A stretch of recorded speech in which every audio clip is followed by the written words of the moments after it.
Hey everybody, here I am gonna post another video. Sometimes my nature to do so, sometimes my nature not. But anyhow, speaking of nature, here I am in the beautiful nature. Nothing crazy. Well, I say nothing crazy, but I don't think it's the right word. I think the beauty, it is absolutely something. And if this resonates with you, if you're anything like myself, nature is a grounding tool when you are lost in the minutia of life, when you are carried by the winds of society, by the bills and the fears and the anxieties that you have. And even though it can so many times be so insurmounting and it feels like there's no way of getting out of it, and of course, if you're able to see another day, eventually, it does subside, even if temporarily.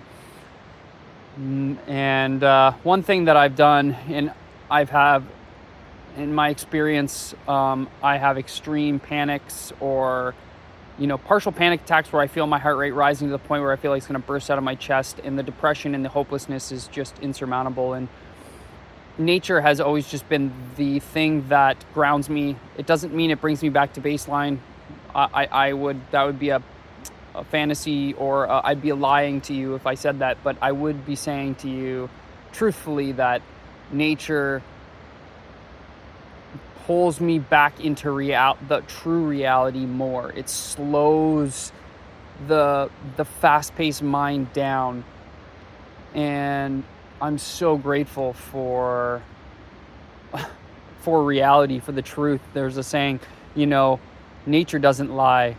It's ising its way, and it doesn't tell you, it doesn't fool you. It's our minds that fool us, or it's my mind that fools me, or it's my mind that creates a story about nature and its fantasies about it in my relationship to it. But ultimately, I just wanted to create this video for anybody that watches it that's maybe going through a really hard time at this very temporary moment, or maybe you're going through a cyclical pattern of every day it seems like Groundhog Day. You got the same anxieties, the same worries, and you're just kind of on autopilot, and it's just driving you crazy, and you don't have a ton of outlets. It's an easy one to an extent. Try to get out into nature more. I think for some of you already know this, but it's doing it. That's the hard part, and I acknowledge that, especially if you haven't been doing it. But if you can find something inside of you or somebody to go with, to just walk, maybe not even talk too much, find times for silence, find times to hear the river flowing if that's possible, or the winds blowing, or even just to watch the squirrels, or even to build something out here, something small, whether it be something beautiful, a piece of art, or maybe you build a little fort or something. Anyways, it's more, how do I ground myself in this beautiful nature? It might not be easy. It might start off with only 15 minutes, might be only be in a park.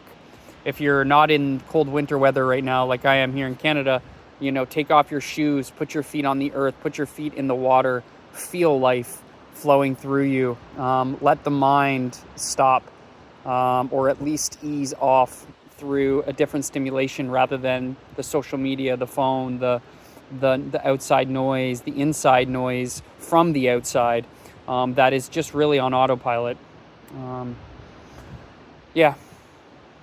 I guess I just feel inspired to say this to myself, and use this message as a message to my future self.